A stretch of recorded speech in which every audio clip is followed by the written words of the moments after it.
একপাশে মেঘালয়ের অপরূপ সৌন্দর্য এবং অন্য পাশে নয়নাভিরাম জলের স্বচ্ছ জলরাশি। এই দুয়ে মিলে টাঙ্গরহরকে নিয়ে গেছে এক অনন্য উচ্চতায়। প্রতি বছর বর্ষা মৌসুমে টাঙ্গরহর ঘুরতে আসেন প্রায় লক্ষাধিক ভ্রমণ পিপাসু মানুষ। এবারও ঈদের লম্বা ছুটিকে কেন্দ্র করে টাঙ্গরহরে পর্যটকদের ভিড় বেড়েছে এবং এই ভিড় সামাল দিতে প্রশাসনের পক্ষ থেকে পর্যাপ্ত ব্যবস্থা নেওয়া হয়েছে। প্রশাসন এবং পুলিশের পাশাপাশি মাঠে কাজ করছে বিজিবি সদস্যরা সীমান্তবর্তী এলাকায় যাতে শূন্যরেখা অতিক্রম না করতে পারেন পর্যটকরা, সেই ব্যবস্থায় তারা জোরদার করেছেন।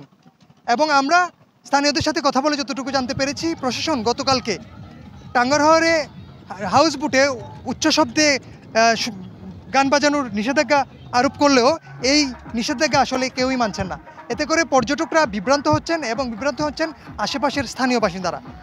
তারা জানিয়েছেন যে এই গান রাত 3টা-4টা অবধি চলে, এতে করে পর্যটকরা বিভিন্ন সমস্যার সম্মুখীন হন। এখানে নানা বয়সের নানা শ্রেণী পেশার মানুষরা এখানে ঘুরতে আসেন এবং তাদের অনেক ধরনের সমস্যা হয়।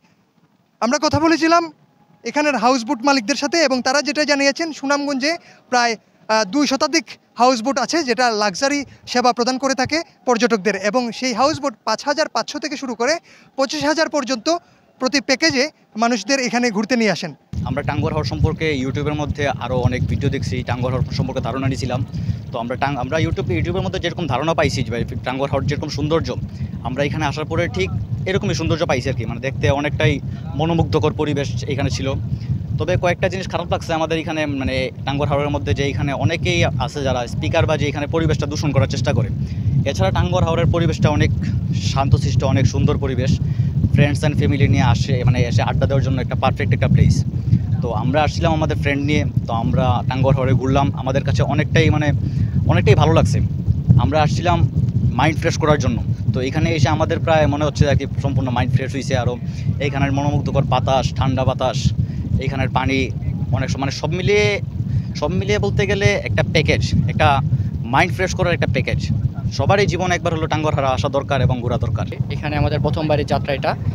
এখন আমরা আছি টাঙ্গরহরের যে 0 পয়েন্ট, এখান থেকে এখন আমরা এখানে কিছু সময় থাকি খাবার খেয়ে এখান থেকে নীলাদ্বীপে যাব, ওইখান থেকে শিমুল বাগানে যাব। ওইখানে 2 দিনের ট্রিপে আমরা ঘোরাঘুরি করে আমরা দেন কালকে এখানে ব্যাক করবো আমরা সেদিকে। এখানে অনেক ভালো লাগছে কারণ চারপাশ অনেক সুন্দর। আর সবথেকে বড় বিষয় হচ্ছে যে এখানের খুব মানে অন্যরকম একটা পরিবেশের মতো তৈরি হয়েছে। কারণ এখান থেকে আবার একটা সৌন্দর্যের বিষয় হচ্ছে যে সামনে অনেক সুন্দর একটা পাহাড় দেখা যাচ্ছে ইন্ডিয়ার, যেটা আমাদের কাছে অনেক ভালো লাগতেছে। চারপাশে পানি আবার পাহাড় আছে, তো সব কিছু মিলে আমাদের কাছে খুব ভালো লাগতেছে। আমি আমার ফ্যামিলি নিয়ে আসছি, ইজ গুড, বাট লাইক আপনার অন্যান্য জায়গার মতো এটা অনেক ক্রাউডেড হয়ে যাচ্ছে। সো এটা একটু ভয়ের বিষয়। অনেক পলিথিন দেখলাম, লোকজন প্লাস্টিকের বোতল ফেলে রাখছে। আমাদের একটু সচেতন হওয়া দরকার।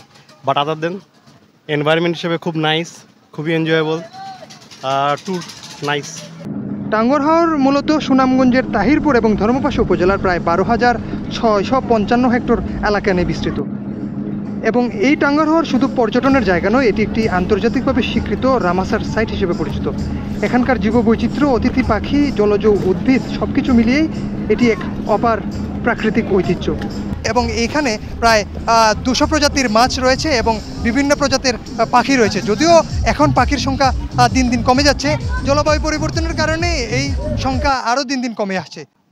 তাই পর্যটনের পাশাপাশি এই টাঙ্গরহরের জীববৈচিত্র্য বাঁচিয়ে রাখার জন্য আমাদের কার্যকরী পদক্ষেপ নেওয়া উচিত। টাঙ্গরহর থেকে তামিম রায়হান, ঢাকা পোস্ট।